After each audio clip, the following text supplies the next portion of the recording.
नमस्कार दोस्तों, स्वागत है आपका आज के मुख्य समाचारों में। जी हां दोस्तों, आपको यहां पर देखने को मिलेंगी सुबह से लेकर शाम तक की तमाम बड़ी खबरें मुख्य समाचार ब्रेकिंग न्यूज अपडेट्स के रूप में। तो चलिए दोस्तों, जान लेते हैं आज की पहली बड़ी खबर। कोरोना जैसे चीनी वायरस का भारत में तीसरा मामला आया सामने। कर्नाटक में 8 और 3 महीने के बच्चे संक्रमित।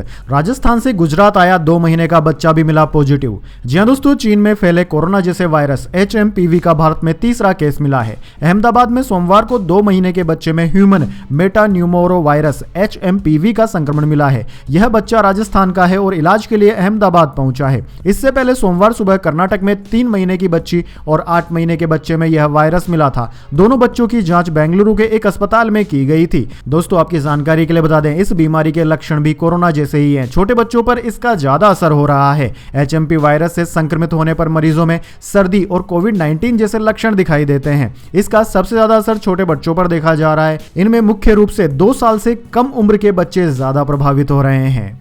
चलिए दोस्तों, जान लेते हैं इसके बाद अगली बड़ी खबर। दिल्ली सीएम आतिशी प्रेस कॉन्फ्रेंस में रो पड़ी। कहा, मेरे पिता को गालियां दी। भाजपा नेता बिधूड़ी ने कहा था, आतिशी ने बाप बदल लिया।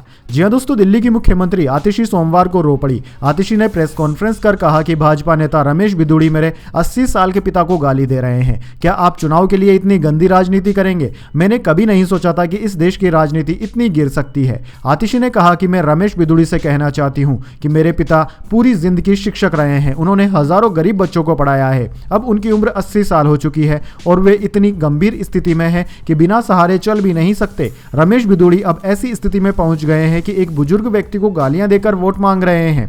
दरअसल दोस्तों, आपकी जानकारी के लिए बता दें, रमेश बिधूड़ी कालकाजी से आतिशी के खिलाफ भाजपा उम्मीदवार हैं। बिधूड़ी ने पहले कहा था कि दिल्ली की सड़कें मैं प्रियंका गांधी के गाल जैसी बना दूंगा। इस पर उन्होंने माफी मांग ली। हालांकि कुछ देर बाद उन्होंने एक सभा में कहा कि दिल्ली की मुख्यमंत्री आतिशी ने अपना बाप बदल लिया है। वे मारलेना से सिंह बन गई है। चलिए दोस्तों, जान लेते हैं अगली बड़ी खबर। ये कोई नया वायरस नहीं, हम हालात पर नजर बनाए हुए हैं।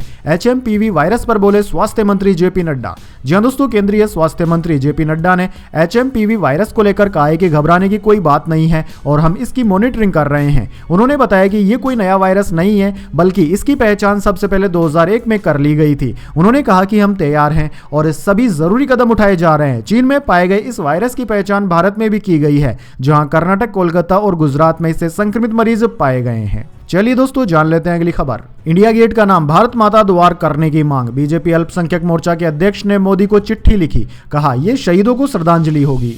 जी हां दोस्तों, भाजपा अल्पसंख्यक मोर्चा के राष्ट्रीय अध्यक्ष जमाल सिद्दीकी ने इंडिया गेट का नाम बदलकर भारत माता द्वार करने की मांग की है। जमाल ने प्रधानमंत्री मोदी के नाम एक चिट्ठी लिखी, जिसमें कहा गया है कि नाम बदलना देश के 10,000 शहीद जवानों को सच्ची श्रद्धांजलि होगी। जमाल ने कहा कि आपने क्रूर मुगल के नाम पर बनी औरंगजेब रोड का नाम बदलकर doctor APJ Abdul Kalam road कर दिया। इंडिया गेट पर लगी जॉर्ज पंचम की मूर्ति हटाकर नेताजी सुभाष चंद्र बोस की मूर्ति लगाई। राजपथ का नाम कर्तव्य पथ करवाया गया। उसी तरह इंडिया गेट का नाम बदलकर अब भारत माता द्वार करवा देना चाहिए। वैसे दोस्तों, इस बारे में आपके क्या विचार है? कमेंट बॉक्स में अपनी राय जरूर दीजिए। चलिए जान लेते हैं अगली खबर। चीन बोला, ब्रह्मपुत्र पर बांध बनाने से भारत को नुकसान नहीं होगा, साइंटिफिक तरीके से इसे तैयार करेंगे। भारत ने हाइड्रो पावर प्रोजेक्ट पर आपत्ति जताई थी। जी हां दोस्तों, चीन ने तिब्बत में यारलुंग सांगपो यानी कि ब्रह्मपुत्र नदी पर डैम बनाने को लेकर भारत की आपत्ति का जवाब दिया है। दरअसल दोस्तों, ग्लोबल टाइम्स के मुताबिक विदेश मंत्रालय के प्रवक्ता गुओ याकून ने कहा कि यारलुंग सांगपो नदी पर बांध बनाने से भारत या फिर बांग्लादेश का जल प्रवाह प्रभावित नहीं होगा। दरअसल दोस्तों, आपको बता दें, भारत में ब्रह्मपुत्र नदी से जो नदी जानी जाती है उसका नाम चीन में यारलुंग सांगपो है। दरअसल दोस्तों, प्रवक्ता याकून ने कहा कि इस प्रोजेक्ट की पूरी वैज्ञानिक समीक्षा की गई है। इससे इकोसिस्टम को कोई नुकसान नहीं पहुंचेगा, उल्टे यह प्रोजेक्ट कुछ हद तक आपदा को रोकने में मदद करेगा। चलिए दोस्तों, जान लेते हैं अगली बड़ी खबर। प्रधानमंत्री मोदी ने जम्मू रेल डिवीजन का उद्घाटन किया। कहा, 2014 तक 35% रेलवे ट्रैक का इलेक्ट्रिफिकेशन था, अब 100% के करीब है। जी हां दोस्तों, प्रधानमंत्री नरेंद्र मोदी ने सोमवार को वीडियो कॉन्फ्रेंस के जरिए जम्मू के नए रेलवे डिवीजन और तेलंगाना में चारलापल्ली न्यू टर्मिनल स्टेशन का उद्घाटन किया। प्रधानमंत्री मोदी ने ईस्ट कोस्ट रेलवे के रायगढ़ रेलवे डिवीजन भवन की आधारशिला भी रखी। वहीं दोस्तों, प्रधानमंत्री मोदी ने कहा कि पिछला 1 दशक भारतीय रेलवे के ऐतिहासिक ट्रांसफॉर्मेशन का रहा है। रेलवे इंफ्रास्ट्रक्चर में एक विजुअल चेंज आया है, इससे देश की छवि बदली है और देशवासियों का मनोबल भी बढ़ा है। प्रधानमंत्री ने आगे कहा कि पिछले 10 वर्षों में रेल कनेक्टिविटी कनेक्टिविटी का अद्भुत विस्तार हुआ है। 2014 तक देश में सिर्फ 35% रेलवे लाइनों का इलेक्ट्रिफिकेशन हुआ था, लेकिन आज हम रेल लाइनों के मामले में 100% इलेक्ट्रिफिकेशन के करीब हैं। चलिए दोस्तों जान लेते हैं अगली खबर। आने वाले दिनों में मनीष सिसोदिया पर होगी सीबीआई की रेड, अरविंद केजरीवाल ने कर दिया बड़ा दावा। जी हां दोस्तों, आम आदमी पार्टी के राष्ट्रीय संयोजक अरविंद केजरीवाल ने केंद्र की बीजेपी सरकार पर अपने आरोपों को दोहराया है। उन्होंने कहा है कि मेरे विश्वसनीय सूत्रों से पता चला है कि अगले कुछ दिनों में मनीष सिसोदिया के घर पर सीबीआई की रेड होने वाली है। कुछ दिनों पहले भी केजरीवाल ने केंद्र सरकार पर इसी तरह के आरोप लगाए थे। केजरीवाल ने कहा था कि मैंने कुछ दिन पहले बोला था कि दिल्ली की सीएम आतिशी को गिरफ्तार किया जाएगा और आम आदमी पार्टी के कुछ नेताओं पर रेड होगी। विश्वस्त सूत्रों के मुताबिक मनीष सिसोदिया के घर पर अगले कुछ दिनों में सीबीआई की रेड होगी। चलिए दोस्तों जान लेते हैं अगली खबर। राष्ट्रपति चुनाव में ट्रंप की जीत पर मोहर आज, कमला हैरिस करेंगी जीत का ऐलान। 2021 में इसी दिन संसद में घुसे थे प्रदर्शनकारी। जी हां दोस्तों, अमेरिका में 5 नवंबर को राष्ट्रपति चुनाव हुए थे। ट्रंप को इसमें जीत हासिल हुई थी। ट्रंप को 312 इलेक्टोरल वोट्स मिले, जबकि उनकी विरोधी कमला को सिर्फ 226 इलेक्टोरल वोट्स मिले हैं। चुनाव में जीत हासिल करने के लिए किसी प्रत्याशी को 270 इलेक्टोरल वोट्स चाहिए होते हैं। ट्रंप की जीत भले ही 6 नवंबर को तय हो गई थी, लेकिन इसकी आधिकारिक घोषणा 6 जनवरी को होगी। इस दिन अमेरिकी संसद कैपिटल हिल के ज्वाइंट सेशन में इलेक्टोरल कॉलेज के वोट गिने जाएंगे। यह प्रक्रिया उपराष्ट्रपति कमला हैरिस की अध्यक्षता में होनी है, क्योंकि वह सीनेट की अध्यक्ष भी है। चलिए दोस्तों जान लेते हैं अगली खबर। अंतरिक्ष में भेजे गए लोबिया के बीज में पत्तियां आई। इसरो ने स्पेडेक्स मिशन के साथ भेजे थे। डॉकिंग अब 7 की जगह 9 जनवरी को होगी। जी हां दोस्तों, इसरो ने 30 दिसंबर को श्रीहरिकोटा से स्पेडेक्स यानी कि space docking experiment mission launch किया था। इसके साथ भेजे गए लोबिया के बीज में पत्तियां निकल आई है। इसरो ने सोमवार को इसकी तस्वीर भी जारी की। 2 दिन पहले इसके अंकुरण की फोटो भी सामने आई थी। वहीं दोस्तों, बीज में पत्तियां आने से इसरो ने POEM-4 PSLV orbital experimental module पर क्रॉप्स के जरिए अंतरिक्ष में पौधे उगाने में सफलता हासिल कर ली है। क्रॉप्स को विक्रम साराभाई अंतरिक्ष केंद्र VSSC में डिजाइन किया गया है। प्रयोग के लिए लोबिया को इसलिए चुना गया क्योंकि यह तेजी से अंकुरित होता है। इसमें सहनशीलता और पोषण भी ज्यादा होता है। यानी कि दोस्तों, भविष्य में अंतरिक्ष में सब्जियां भी उगाई जा सकेंगी। चलिए दोस्तों जान लेते हैं अगली बड़ी खबर। मायावती के भतीजे बोले, केजरीवाल के वादे द्रौपदी की साड़ी जैसे, ये फेंकते जाएं हम लपेटते जाएं। कांग्रेस के भाई बहन फैशन खेल रहे हैं। जी हां दोस्तों, बसपा सुप्रीमो मायावती के भतीजे और पार्टी के नेशनल कोऑर्डिनेटर आकाश आनंद का अरविंद केजरीवाल पर दिया गया बयान चर्चाओं में है। दरअसल दोस्तों, आकाश आनंद रविवार को दिल्ली के कोंडली में प्रचार कर रहे थे। उन्होंने कहा कि केजरीवाल के वादे ऐसे हैं जैसे द्रौपदी की साड़ी, ये फेंकते जाएं और हम लपेटते जाएं। आकाश आनंद पहले नेता नहीं है जिन्होंने कोई विवादित बयान दिया हो। दरअसल दोस्तों, दिल्ली विधानसभा के चुनाव प्रचार के दौरान कई नेताओं के ऐसे बयान आ रहे हैं जिन पर विवाद हो रहा है। रविवार को ही भाजपा नेता रवीश बिदोड़ी ने प्रियंका गांधी के गालों की तुलना सड़क से कर दी थी। चलिए दोस्तों जान लेते हैं अगली बड़ी खबर। उत्तर प्रदेश में ठंड से 24 घंटे में 15 लोगों की मौत। दिल्ली, कोलकाता और लखनऊ में 100 से ज्यादा फ्लाइट लेट। राजस्थान में 3 डिग्री तक गिरेगा पारा। जी हां दोस्तों, जम्मू कश्मीर, लद्दाख और हिमाचल प्रदेश जैसे पहाड़ी इलाकों में जारी बर्फबारी की वजह से मैदानी इलाकों में ठंड बढ़ गई है। भारतीय मौसम विज्ञान विभाग ने 10 राज्यों दिल्ली, पंजाब, हरियाणा, राजस्थान, उत्तर प्रदेश, बिहार, ओडिशा, हिमाचल प्रदेश, जम्मू कश्मीर और लद्दाख में कोहरे का अलर्ट जारी किया है। वहीं दोस्तों, दिल्ली, कोलकाता और लखनऊ एयरपोर्ट पर धुंध की वजह से 100 से ज्यादा फ्लाइट्स लेट या डाइवर्ट हो गई है। इसके अलावा दोस्तों, इंदिरा गांधी इंटरनेशनल एयरपोर्ट पर कोलकाता, पटना और श्रीनगर से आने वाली फ्लाइट्स प्रभावित हुई है। लखनऊ एयरपोर्ट पर 20 से ज्यादा फ्लाइट्स देरी से पहुंची है। वहीं दोस्तों, बात करें राजस्थान की, तो राजस्थान में सोमवार से तापमान में तेजी से गिरावट आ सकती है। दिन रात का टेम्परेचर 2 से 3 डिग्री गिर सकता है। चलिए दोस्तों जान लेते हैं अगली खबर। एक्टर राघव तिवारी पर हुआ जानलेवा हमला। लोहे की रोड से सिर पर 2 वार किए। एक्शन डायरेक्टर के बेटे के खिलाफ कोई कार्रवाई नहीं हुई। जी हां दोस्तों, प्रियंका चोपड़ा स्टारर मेरी कॉम, सास बहू और फ्लेमिंगो समेत कई फिल्मों का हिस्सा रहे एक्टर राघव तिवारी पर हाल ही में जानलेवा हमला हो गया। एक मामूली बहस के बाद उनके साथ मारपीट हुई और फिर उन पर रोड से हमला कर दिया गया, जिससे उनका सिर फट गया। इस मामले में एक्टर ने शिकायत दर्ज करवाई है। हालांकि हमलावर के खिलाफ अब तक कोई एक्शन नहीं लिया गया है। एक्टर की माने तो हमलावर एक्शन डायरेक्टर परवेश शेख का बेटा है। चलिए दोस्तों जान लेते हैं अगली बड़ी खबर। अमित शाह से मिले कैप्टन अमरिंदर सिंह। किसान आंदोलन समेत 3 मुद्दों पर बातचीत हुई। 25 अक्टूबर को खन्ना मंडी पहुंचे थे। जी हां दोस्तों, पंजाब भाजपा के सीनियर नेता और पूर्व सीएम कैप्टन अमरिंदर सिंह कई महीनों के बाद फिर से राजनीति में सक्रिय हो गए हैं। दरअसल दोस्तों, उन्होंने गृह मंत्री अमित शाह से मुलाकात की। यह मुलाकात दिल्ली में हुई। उन्होंने खुद अपने सोशल मीडिया अकाउंट पर पोस्ट कर इस बात की जानकारी दी है। उन्होंने लिखा कि उन्होंने गृह मंत्री से मुलाकात की। इस मुलाकात के दौरान पंजाब के विभिन्न मुद्दों पर चर्चा हुई है।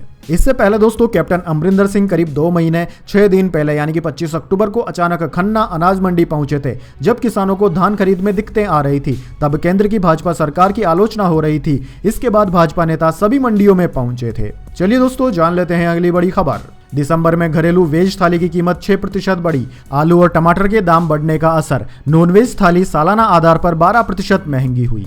जी हां दोस्तों, भारत में एक घरेलू वेजिटेरियन थाली की कीमत दिसंबर में 6% बढ़कर 31.60 रुपए हो गई है। पिछले साल दिसंबर 2023 में वेज थाली की कीमत 29.70 रुपए थी। कैपिटल मार्केट कंपनी क्रिस्टल ने जारी किए अपने फूड प्लेट कॉस्ट के मंथली इंडिकेटर में इस बात की जानकारी दी है। क्रिजिल ने अपनी RRR यानी कि राइस रोटी रेट रिपोर्ट में बताया कि वेजिटेरियन थाली की कीमत नवंबर की तुलना में दिसंबर में 3% घटी है। नवंबर में वेज थाली की कीमत 32.70 रुपए थी। चलिए दोस्तों जान लेते हैं अगली बड़ी खबर। कनाडा के प्रधानमंत्री ट्रूडो जल्द इस्तीफा दे सकते हैं। कनाडाई अखबार का दावा। ट्रूडो पर पार्टी के सांसदों की तरफ से पद छोड़ने का दबाव। जी हां दोस्तों, कनाडा के प्रधानमंत्री जस्टिन ट्रूडो इस हफ्ते इस्तीफा दे सकते हैं। कनाडाई अखबार ग्लोबल एंड मेल ने 3 लोगों के हवाले से यह रिपोर्ट दी है। दरअसल दोस्तों यह 3 लोग कौन है इसके बारे में जानकारी नहीं दी गई है। ट्रूडो पर उनकी लिबरल पार्टी के सांसदों की तरफ से कई महीनों से पद छोड़ने का दबाव बनाया जा रहा है। चलिए दोस्तों जान लेते हैं इसके बाद अगली खबर। गोल्ड के बाद अब सिल्वर के लिए हॉल मार्किंग अनिवार्य करने पर विचार कर रही है केंद्र सरकार। जी हां दोस्तों, गोल्ड के बाद अब सिल्वर के लिए भी हॉल मार्किंग को जरूरी करने पर विचार किया जा रहा है। दरअसल दोस्तों खाद्य एवं उपभोक्ता मामलों के मंत्री प्रहलाद जोशी ने सोमवार को कहा कि भारतीय मानक ब्यूरो BIS को उपभोक्ताओं की मांग के बाद चांदी या फिर चांदी के बने सामानों के लिए हॉल मार्किंग अनिवार्य करने पर विचार करना चाहिए। जोशी ने 78वें BIS स्थापना दिवस समारोह में कहा कि चांदी की हॉल मार्किंग के लिए उपभोक्ताओं की ओर से मांग है। आप इस पर विचार विमर्श कर निर्णय ले सकते हैं, क्योंकि दोस्तों चांदी में भी मिलावटी चांदी की संभावनाएं लगातार बढ़ती जा रही है और ऐसी शिकायतें भी आ रही है। चलिए दोस्तों जान लेते हैं इसके बाद अगली बड़ी खबर। लेकिन उससे पहले मेरी आपसे छोटी सी रिक्वेस्ट है, अगर दोस्तों आपको अभी तक हमारी न्यूज़ पसंद आई है तो एक छोटा सा लाइक जरूर दे दीजिए, और अगर आपको पसंद नहीं आई है तो बेशक आप डिसलाइक भी कर सकते हैं। लेकिन दोस्तों लाइक और डिसलाइक जरूर कीजिए, क्योंकि दोस्तों यही हमारी मेहनत का फल होता है और इसी से हमें पता चलता है कि आपको हमारी वीडियोस पसंद आ रही है या नहीं। तो चलिए दोस्तों जान लेते हैं अगली बड़ी खबर। सेंसेक्स 1258 अंक गिरकर 77,964 पर बंद। निफ्टी भी 388 अंक गिरा। सरकारी बैंकों के शेयर में सबसे ज्यादा बिकवाली रही। जी हां दोस्तों, हफ्ते के पहले कारोबारी दिन 6 जनवरी को सेंसेक्स 1258 अंक की गिरावट के साथ 77,964 के स्तर पर बंद हुआ। निफ्टी में भी 388 अंकों की गिरावट रही। ये 23,616 के स्तर पर बंद हुआ। वहीं दोस्तों BSE स्मॉल कैप 1778 अंक गिरकर 54,337 के स्तर पर बंद हुआ। दोस्तों सेंसेक्स के 30 शेयरों में से 27 में गिरावट और महज 3 में तेजी रही, जबकि निफ्टी 50 के 50 शेयरों में से 43 में गिरावट और 7 में तेजी रही, जबकि एक शेयर बिना किसी बदलाव के बंद हुआ।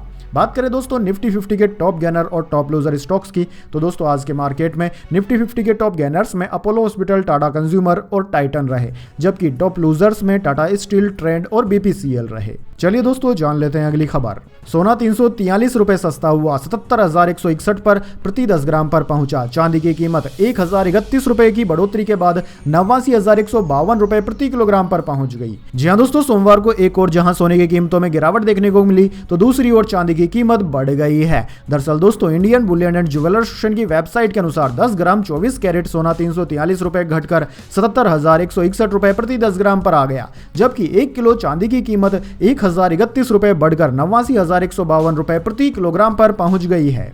दोस्तों दिल्ली में 10 ग्राम 22 कैरेट सोने की कीमत 72,300 रुपए है, जबकि 10 ग्राम 24 कैरेट सोने की कीमत 78,860 रुपए है। वैसे दोस्तों कमेंट करके बताइए आप कौन से ऐसे जिले हैं या राज्य हैं जिनके सोने और चांदी के दाम जानना चाहते हैं। अगली वीडियो में हम उन राज्य और जिलों के भाव आप तक जरूर पहुंचाएंगे। चलिए जान लेते हैं अगली बड़ी खबर। ईज माई ट्रिप का शेयर 4% चढ़ा। निशांत पिट्टी ने कहा था अब और हिस्सेदारी नहीं बेचेंगे, अंतर्राष्ट्रीय विस्तार पर फोकस रहेगा। जी हां दोस्तों, ऑनलाइन ट्रेवल एग्रीगेटर ईज माई ट्रिप प्लानर्स लिमिटेड के शेयर में सोमवार को 4% की तेजी रही। इसके को प्रमोटर निशांत पिट्टी ने पुष्टि की है कि आगे कोई हिस्सेदारी बिक्री नहीं होगी। पिट्टी ने एक टीवी चैनल को इंटरव्यू में बताया था कि पिछले हफ्ते उन्होंने व्यक्तिगत आवश्यकताओं के कारण 1.4% हिस्सेदारी बेची थी, लेकिन आगे वह प्रशांत या फिर रिकांत पिट्टी कंपनी में कोई और हिस्सेदारी नहीं बेचेंगे। चलिए दोस्तों जान लेते हैं अगली बड़ी खबर।